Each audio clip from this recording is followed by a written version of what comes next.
खेल और खिलाड़ी की कोई जात और मज़हब नहीं होती, इसलिए राजनीतिक लोग भी इसको ज़्यादा गंभीरता से नहीं लेते। अभी हमारे साथी कह रहे थे कि खेल में जाति और धर्म नहीं होता। सर, जाति तो है।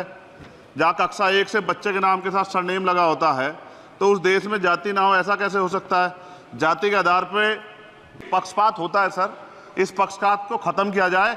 कब तक एकलव्य का अंगूठा जो है सर कटता रहेगा? अब तो हमें अवसर मिलने चाहिए, यही मैं आपसे कहना चाहता हूं मान्यवर। मेरे आज भी याद है, हिमा दास जब मेडल लेके आई थी तो सबसे पहले उसकी जाति सर्च की गई थी।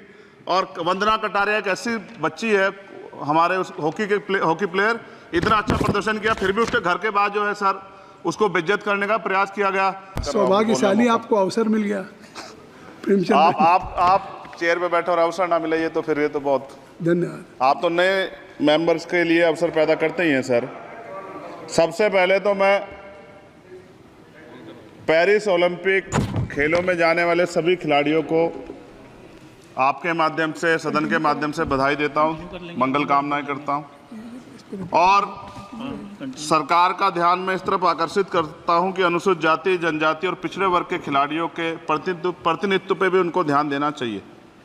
हम ग्रामीण अंचल से आते हैं। ग्रामीण क्षेत्रों में ना तो स्टेडियम है, ना स्पोर्ट कॉलेज है, ना यूनिवर्सिटियां हैं और प्रतिभा का कोई मोल ही नहीं है सर। हम खुद अच्छे खिलाड़ी थे मगर अवसर ही नहीं मिला। अब यहाँ आने में भी बहुत समय लगा, सड़कों पे संघर्ष करना पड़ा। इसलिए मेरा आपसे आग्रह है कि इन वर्गों का प्रतिनिधित्व बढ़े। इसके लिए सरकार को योजना चलानी चाहिए। अभी क्या योजना है उसमें? आपकी स्पीच तक सदन की कार्रवाई बढ़ाई जाती है। आपकी स्पीच तक सदन की कार्रवाई चलेगी। 6 बज रहा है। अच्छा, ठीक, सदन समाप्त हो जाता है, लेकिन आपकी स्पीच शुरू हो गई तो आपकी स्पीच तक सदन की कार्रवाई। धन्यवाद, बहुत बहुत धन्यवाद। लेकिन कृपया तो सभापति जी, 5 मिनट में कंक्लूड। मैं आपके माध्यम से सरकार से जानना भी चाहता हूं कि ग्रामीण अंचल और SC, ST, OBC के प्रतिनिधित्व बढ़ाने के लिए क्या कदम उठाए गए हैं तथा इस संबंध में कुल कितनी धनराशि आवंटित की गई है और कितनी धनराशि आवंटित करने का प्रस्ताव?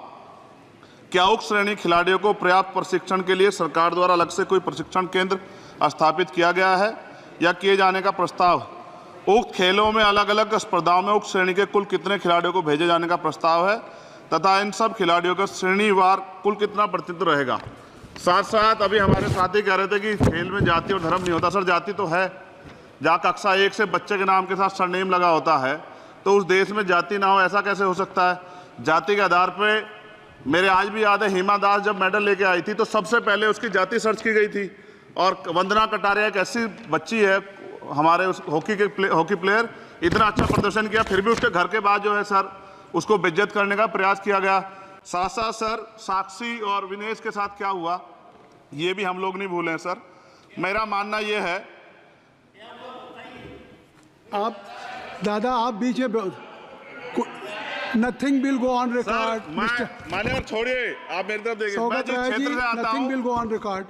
मैं नगीना सहारनपुर सर, मैं उधर जहां से मैं आता हूं सर, उस क्षेत्र में मैं गांव में जाता हूं। बहुत प्रतिभा है सर, लेकिन अवसर नहीं है।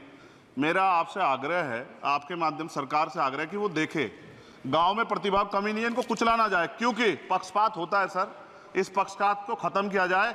कब तक एकलव्य का अंगूठा जो है सर कटता रहेगा? अब तो हमें अवसर मिलने चाहिए, यही मैं आपसे कहना चाहता हूं मान्यवर, और आपने मुझे मौका दिया, इसके लिए मैं आपका धन्यवाद करता हूं।